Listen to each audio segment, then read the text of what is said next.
하나님의 말씀 봅니다. 하나님의 말씀은 사도행전 28장 23절에서 31절 신약성경 238쪽입니다. 그들이 날짜를 정하고 그가 유숙하는 집에 많이 오니 바울이 아침부터 저녁까지 강론하여 하나님 나라를 증언하고 모세의 율법과 선지자의 말을 가지고 예수에 대하여 권하더라. 그 말을 믿는 사람도 있고 믿지 아니하는 사람도 있어 서로 맞지 아니하여 흩어질 때 바울이 한 말로 이르되 성령이 선지자 이사야를 통하여 너희 조상들에게 말씀하신 것이 옳도다. 일러스되 이 백성에게 가서 말하기를 너희가 듣기는 들어도 도무지 깨닫지 못하며 보기는 보아도 도무지 알지 못하는도다. 이 백성들의 마음이 우둔하여져서 그 귀로는 둔하게 듣고 그 눈은 감았으니 이는 눈으로 보고 귀로 듣고 마음으로 깨달아 돌아오면 내가 고쳐줄까 함이라 하였느니라. 그런즉 하나님의 이 구원이 이방인에게로 보여내진 줄 알라. 그들은 그것을 들으리라 하더라.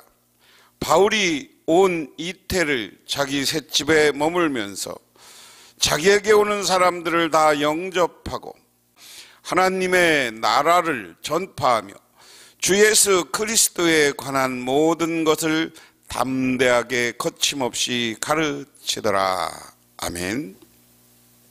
오늘 23절에 보면 그들이 나를 정하고 유숙하는 집에 많이 오니 바울이 아침부터 저녁까지 강론하여 하나님 나라를 증언하고 모세의 율법과 선지자의 말을 가지고 예수에 대하여 권하더라. 바울이 유대 지도자들을 초청한 후 황제에게 상소한 이유를 설명했을 때 그들은 한편으로 부정하고 한편으로 긍정하는 대답을 합니다. 이 말씀은 22절에 이에 우리가 너희 사상이 어떠한가 듣고자 하니 이 파에 대하여는 어디서든지 반대를 받는 줄 알기 때문이라 하더라 하는 말이 있습니다. 유대인들이 와서 사도 바울이 변증을 하고 강론을 하니까 와서 들었어요. 그런데 그들이 사도 바울에게 한 얘기는 야, 너 네 말 듣고 우리 믿으러 온 거 아니다. 네 사상이 무엇인가를 알아보려고 왔다. 오늘 말씀은 그 이야기예요. 그래서 네 사상이 뭔지를 알고 나는 그것을 따라서 받아들일지 안 받아들일지, 그리고 예수파라는 사람들은 어떤 생각을 가지고 있는지를 알고자 왔다 그랬습니다. 오늘 그래서 바울은 그럼에도 불구하고 오늘 23절 말씀에는 바울은 두 가지의 주제로 강론을 했습니다. 하나는 하나님 나라에 대한 증거이면서, 그리고 하나님 나라가 어떤 것이고 누가 갈 수 있을 것인가 라는 것에 대해서 이야기한 것이고요. 또 하나는 예수에 관해서 설득했다. 그래서 예수에 대하여 권하였더라 그랬습니다. 그러면 이 구조가 알려주는 세 가지입니다. 그러니까 다시 말해서 하나님 나라를 증거하고 예수에 관하여서 설득하였는데, 이것은 이 세 가지 이유로 우리가 설명하고 이야기해 볼 수 있다 하는 겁니다. 예수에 대해서 이야기하는 바울의 강론 변증은 뭐냐? 첫 번째, 예수가 그리스도이고 예수가 하나님 나라와 예수가 그리스도인 것을 증언하기 위해서 성경이 증거하는 그리스도, 그분은 고난받으시고 죽으시고 부활하시고 우리의 죄를 사하여 주신다. 그래서 성경은, 사도 바울은 예수 그리스도가 메시아인 것을 증언하기 위해서 성경에 나오는 여러 가지 구절, 예언자들 이야기, 그리고 모세오경에 나온 메시아는 이 땅에 와서 고난받을 것이고, 그리고 우리를 구원할 것이고, 죄를 용서하시고 죽고 부활할 것, 이것에 대한 게 구약 성경에 많이 있잖아요. 그것에 대해서 설명한 겁니다. 두 번째는 선포입니다. 한 가지 구절은 바울은 예수님이 그리스도인 것을 변증하기 위해서 이제 나사렛 예수가 바로 그분이다. 이들 성경에 이렇게 나와 있는데 성경에서 증언하는 분이 바로 나사렛 예수가 메시아다. 제가 사도행전을 지금 한 몇 달간 이야기하면서 사도 바울이나 베드로나 모든 복음의 핵심은 뭐라고 그랬어요? 예수가 메시아다. 왜? 그분은 이 땅에 오셔서 고난받으시고, 그리고 죽으시고, 그리고 부활하시고, 그리고 지금도 우리를 위해서 승천하셨다가 다시 성령을 보내신 분이고, 때가 되면 이 땅에 다시 오실 분이다. 그게 이제 우리 예수라는 이야기예요. 그래서 그분은 나사렛 예수인데 이 땅에 오셨는데 그분이 성경에서 이야기하는 메시아가 이분이다 이야기입니다. 그러면서 세 번째는 메시아의 복음이라는 건 뭐냐? 이스라엘 신앙의 꽃이다. 이스라엘 모든 신앙, 이스라엘 유대교의 핵심이고 그것을 활짝 꽃 피우는 게 바로 메시아에 대한 복음, 예수가 메시아라는 이 복음을 전하는 것이 신앙의 꽃이다. 그리고 이스라엘은, 메시아의 복음은 이스라엘 신앙의 완성이다 하는 겁니다. 예수야말로 사도 바울의 복음을 전하는 건 핵심은 이런 이야기입니다. 사도 바울이 오늘 성경에서 얘기한 건 누누이 하나님 나라와 그리고 예수가 그리스도라는 것.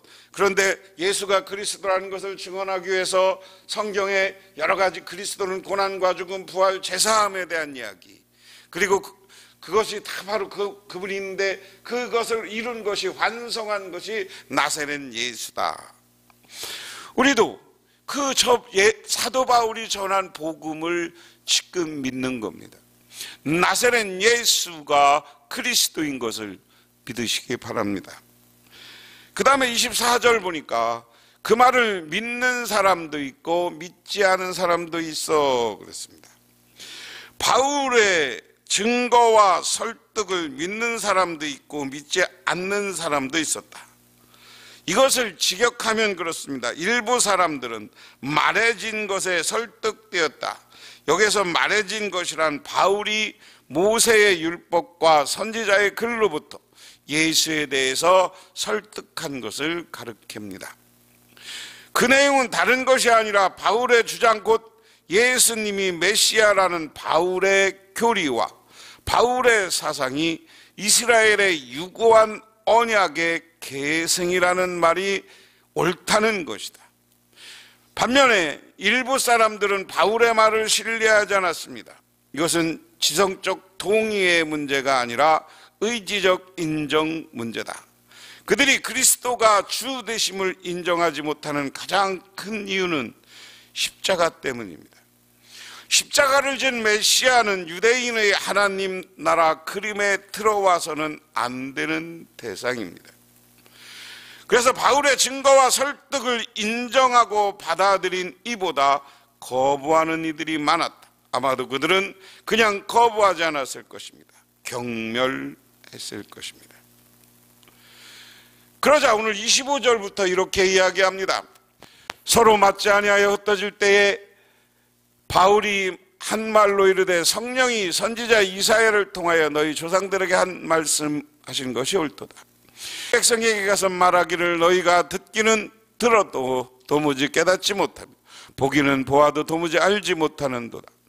이 백성들의 마음에 우둔하여져서 그 귀로 둔하게 듣고 그 눈으로 감았으니 이는 눈으로 보고 귀로 듣고 마음으로 깨달아 돌아오면 내가 고쳐줄까 함이라 하였으니 하는 겁니다.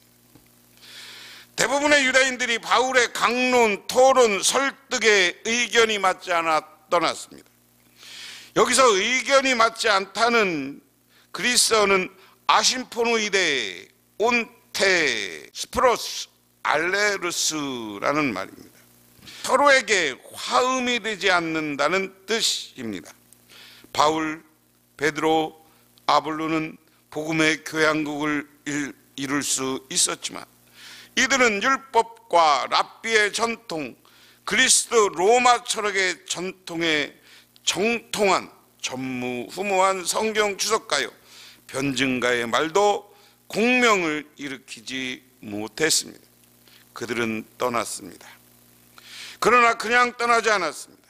바울의 경고를 듣는 중에 떠났습니다.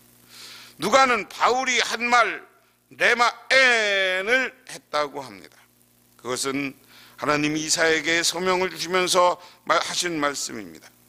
그런데 바울은 이것을 이사야 소명이라고 하지 않고 성령이 이사야를 통하여서 너희 조상에게 한 말이다 하는 겁니다. 그래서 뭐냐? 아무리 백성들에게 가서 좋은 말, 깨닫는 말, 구원의 길을 가르쳐도 도무지 알아듣지 못한다. 백성들의 마음이 우둔하여져서 귀로 둔하게 듣고 눈은 감았으며 이는 우리 눈으로 보고 귀로 듣고 마음으로 깨달아 돌아오 고쳐줄까 합니다. 예수가 이 땅에 왔다고 그렇게 주장해도 자기 마음에 자기 지금까지의 관습적 신앙관, 지금의 신앙관에 꽉 잡혀서 받아들일 수 없는 거예요. 오늘날 한국교회가 무너지고 있음에도 불구하고 이상하게 그것이 아니라고 아무리 외쳐도 받아들일 생각이 없어요. 그러니까 말로는 우상이니 이단이니 떠들어도 삶의 현장은 우상 섬기는 사람들과 이단들과 같이 있어. 그 사람과 같이 있으면서 적당히 부를 누리고 적당히 권력을 누리고 그 욕심에 빠져서 예수가 십자가의 길을 간 것을 기억하지 못해요. 저는 그게 안타깝습니다. 목사님들이, 장로님들이 권력 욕심, 감투 욕심, 돈 욕심에 사로잡혀서 예수가 왜 이 땅에 오셨고 예수님이 한 가난한 자와 힘없는 사람들과 함께 하려고 하는 그것을 잃어버리고 있다. 그렇기 때문에 하나님은 강하게 한국교회를 치는 거예요. 회개해야 됩니다. 다시 예수님이 어떤 일을 했나, 교리적으로 예수님을 바라보지 말고 다시 예수님이 이 땅에서 오신 예수의 모습을 우리는 다시 되새겨야 돼요. 그리고 그분이 메시아라면 예수의 길을 따라가야 될 줄 믿으시기 바랍니다. 그래서 바울은 이들이 도무지 알아듣지 못한다, 우둔하여졌다. 우리가 지금 우둔하여졌어요. 우리 교인들이 우둔하여졌어요. 하나님, 세상이 얼마나 우둔하여졌으면 우상숭배와 그리고 이단들로부터 우리가 도전해 오는 것을 알지 못해. 그리고 나를 망치는 욕심을 제어할 수 없어, 깨버릴 수 없어. 그것 때문에 우리는 망할 겁니다. 하지만 회개하고 돌아온다면 하나님이 우리를 구원해 줄 줄 믿으시기 바랍니다. 그러면서 28절에 이렇게 말씀하십니다. 그런즉 하나님이 이 구원이 이방인에게로 보내진 줄 알라. 그것을 들으리라 하였더라. 자, 이제 기존에 뭘 안다고 하는 유대인들은 회개하고 돌아오려고 하질 않아. 그러니까 이 복음은 이방인들을 통해서 복음의 꽃이 필 것이다, 복음의 열매가 맺힐 것이다, 그 얘기예요. 지금 복음은 어디를 통해서 세계화가 됐습니까? 이방인 로마, 그리고 그 로마 교회를 중심으로 해서 그 다음에 동방교회, 그런 복음들이 지금 우리에게 전달되었어요. 그러면서 30절부터 31절에 바울이 이태를 자기 셋집에 머물면서 자기가 자기에게 오는 사람을 다 영접하고 하나님 나라를 전파하며 주 예수 그리스도에 관한 모든 것을 담대하게 거침없이 가르쳤다. 바울은 2년 동안 자기에게 오는 사람이라면 어떤 사람, 어떤 계층, 어떤 민족도 마다하지 않고 만났습니다. 그가 한 일은 부활하신 예수님이 11 제자들에게 하신 일과 하나의 선을 긋고 있습니다. 부활하신 주님은 하나님 나라에 관한 것을 말씀하셨습니다. 바울은 하나님 나라를 선포하며 주 예수 그리스도에 관한 것을 가르쳤습니다. 여기에서 뭐에 관한 것들은 포괄적으로 주제를 가리키는 표현입니다. 주님은 부활하신 후 부활과 하나님 나라가 어떤 관련이 있는지, 부활에 기반해서 하나님 나라가 어떻게 이해해야 할지, 그 실체는 어떤 것인지 포괄적으로 말씀하고 복음을 선포했다 하는 겁니다. 그러면서 오늘 본문을 통해서 우리가 생각해 볼 게 있습니다. 오늘 말씀은 복음은 멈추지 않는다는 거예요. 여기에 복음은 멈추지 않고 지속되고 있다. 그래서 우리는 이 땅에서 복음이 멈추지 않고 세상을 향해 전파되려면 어떻게 해야 되냐? 최선을 다하고 결과는 하나님께 맡긴다. 오늘 사도 바울은 자기에게 온 사람들을 누구도 마다하지 않고 최선을 다했어요. 유대인들을 먼저 초청해서 유대인들에게 복음을 전했지만 그들이 이해하고 깨닫지 못하고 돌아갔어요. 오히려 그 나는 너를 그냥 무슨 말인가 네 얘기 들으러 왔다라고 이야기합니다. 그러자 사도 바울은 이 복음은 이방인들을 통해서 나타날 것이다. 그래서 최대한 최선을 다해서 자기에게 찾아오는 사람들에게 2년 동안 셋집에 살면서 복음을 전했다. 그 다음에 복음은 거침없이 전진한다라는 거예요. 바울은 유대인들에게서 성과를 얻지 못했지만 지금까지 늘 그랬듯이 바울은 자기에게 오는 모든 사람에게 복음을 전하는 사역을 감당했습니다. 바울은 만 2년이나 로마에 머물면서 거기서 복음을 전했는데 이는 그가 고린도에 머물면서 사역했던 기간보다 1년 반이나 더 긴 기간입니다. 물론 메인 신분으로서 복음을 전하는 사역은 쉽지 않았을 것입니다. 그러나 바울이 빌립보 성도들에게 쓴 편지를 살펴보면 메인 것이 도리어 도움이 되었음을 알 수 있습니다. 동족에게 복음을 전하는 것은 그렇게 결과가 좋지 않았지만 이방인들에게는 그 복음이 피어오르고 거침없이 전해졌다. 오늘 말씀에서 다시 한번 생각해 볼 것은 로마에 도착한 바울은 2년 동안 가택연금 상태로 지냈습니다. 비록 갇혀있지만 그는 자신을 찾아오는 사람들을 만날 수가 있었습니다. 그래서 비교적 자유롭게 복음을 전할 수 있었습니다. 전도자 바울은 갇혀있지만 복음은 오히려 넓어지고 넓게 퍼지는 상황이 되었습니다. 이것이 하나님의 섭리입니다. 하나님의 섭리는 참으로 오묘하고 기적적입니다. 오늘 바울은 갇혀있는 바울이다. 제가 반복적으로 말씀드렸지만 바울은 갇혀 있었어요. 가택연금 상태였어요. 가택연금 상태에 있음에도 불구하고 사람들이 바울이 전하는 복음 얘기를 듣고 바울에게 오는 거예요. 오니까 그들에게 복음을 듣고 그들이 나가서 이방 사람들이 나가서 복음을 오히려 전하고 퍼져나가게 되었다 하는 겁니다. 그러므로 오늘 이 시간 우리는 상황을 어떤지 못 얻든지 내가 갇혀 있든지 내가 자유롭지 못하든지 어느 곳에 있든지 복음을 전하는 저와 여러분이 되시기를 주님의 이름으로 축원합니다. 그래서 우리가 복음을 전할 때 그 복음이 전달되는 곳에 놀라운 하나님의 역사가 나타납니다. 교재에 나오는 예화인데요, 2000년 6월 23일 미국 버지니아 주법정에서 한 판사가 청각장애진 부부를 재판하고 있었습니다. 이들은 집세인 250달러를 내지 못해 집주인으로부터 고소당했습니다. 법에 의하면 이들은 심판받아야 됩니다. 그런데 판사가 자기의 지갑에서 250달러를 꺼내주고 집주인 변호사에게 주면서 집세가 지불됐으니 이것으로 무죄를 처리하자고 합니다. 이 청각장애인 부부는 아무것도 한 것이 없습니다. 그러나 판사가 돈을 지불해 주었기 때문에 그들은 무죄가 되었습니다.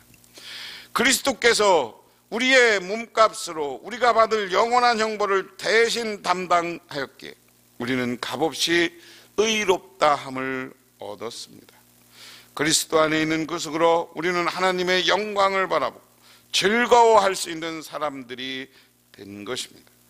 그러므로 이 시간 우리는 이제 하나님으로부터 용서받고 그리스도인으로서 하나님 나라의 백성이 되었으니 내 처지가 어떻든지 나가서 복음을 전하시고, 이제 많은 이야기가 그렇게 이야기합니다. 사도행전은 28장에 머물러 있지만 우리 사도행전 29장 30장을 우리들이 써나가야 된다.